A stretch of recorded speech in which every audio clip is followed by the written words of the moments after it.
রমজান মাস মানেই কিন্তু ইবাদতের মাস। তো আমার বাসায় প্রতি বছর যারা কোরআন তারাবি পড়ায় ওই তারাবি হুজুররা নিয়ে আমরা একসাথে একবেলা ইফতার করি।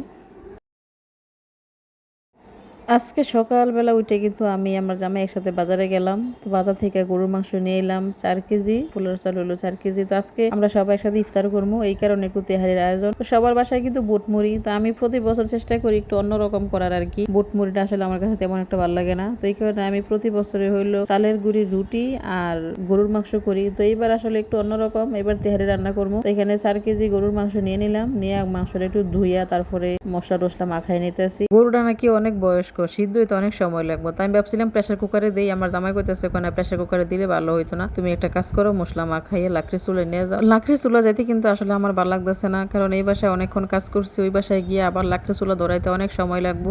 তো কি আর করার, আসলে সত্য কথা বলতে আমার জামাই লাকড়ি চুলার রান্নাটা অনেক পছন্দ করে, তো এই কারণে আর কি লাকড়ি চুলা যাইতে কইতেছে। আমি কিন্তু মাংসের মধ্যে সব মশলা মাখাই নিছি, আদা বাটা, রসুন বাটা, তারপরে হইলো টক দই, টক দইয়ের সাথে একটু দুধ আছিল, দুধটা আমি মিশিয়ে দিয়ে দিছি। তারপরে হইলো আজকে রান্না করবো আমি তেহারির প্যাকেটের মশলা দিয়ে, তো এখানে আমি প্যাকেটের মশলাটাও দিয়ে দিলাম, দিয়ে তারপরে সরিষার তেল দিয়ে আমি একটু মাখাই রাখলাম, প্রায় 1 ঘন্টার মতো আমি মাখাই রাখছিলাম। তারপরে লাকড়ি চুলায় নিয়ে আসলাম।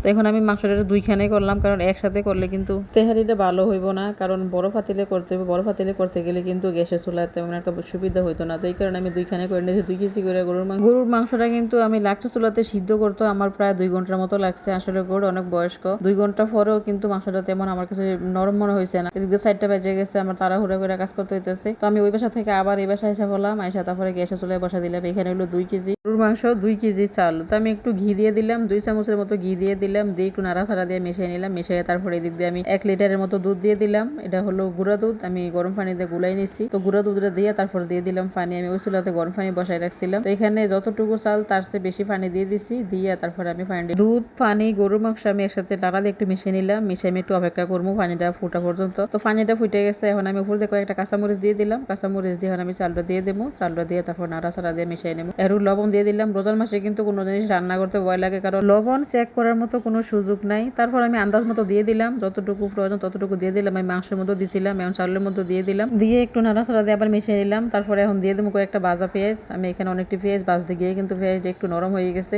এই পাতিলে দিয়ে দেবো আমি অর্ধেকটি, আর পরের পাতিলে দেবো অর্ধেকটি। তো এখন অর্ধেকটি পেঁয়াজ এখানে দিয়ে দিলাম, দিয়ে তারপরে একটু এখন ডাইকে দেবো। আমি ডাইকে দিলে পানিটা মানে মোটামুটি সমান সমান হয়ে গেলে, আমি পানিটা সমান সমান হয়ে গেলে আমি পাতিলে নামাই নেবো। পাতিলে নামাই একটু দমে রেখে দেবো, রেখে দিলে আমার চালটা পুরোপুরি সিদ্ধ হয়ে যাবো। তো আমি একটু মশলা রেখে দিছিলাম, তো এখন একটু মশলাও দিয়ে দিলাম, দিয়ে তারপর একটু কেওড়া জল দিয়ে দিলাম। কেওড়া জল দিয়ে তারপরে আমি এখন ঢাকনা দিয়ে ঢাইকা তারপর রেখে দেবো প্রায় আধা ঘন্টার চেয়েও বেশি। তারপরে আমার চালটা মোটামুটি সিদ্ধ হয়ে যাব, রান্নাটাও পারফেক্ট ভাবে হইব। এরকম চাউল আর পানি সমান সমান রাখা নামাইলেই কিন্তু রান্নাটা একেবারে পারফেক্ট হইব আর কি, যারা নতুন রান্না করে তাদের উদ্দেশ্যে আর কি। তো এই দিক দিয়ে কিন্তু আমি একটা পাতিলের মধ্যে ডিম বসাই রাখছি, আমার ডিমও সিদ্ধ হয়ে গেছে। এখন ডিম দিয়ে ওই দিক দিয়ে নামাই নিতেছি। তো আমার জামাই এখন করতেছে একটু নাড়াচাড়া দিয়ে দিয়ে দেখি কেমন হয়েছে। আলহামদুলিল্লাহ অনেক ভালো হয়েছে।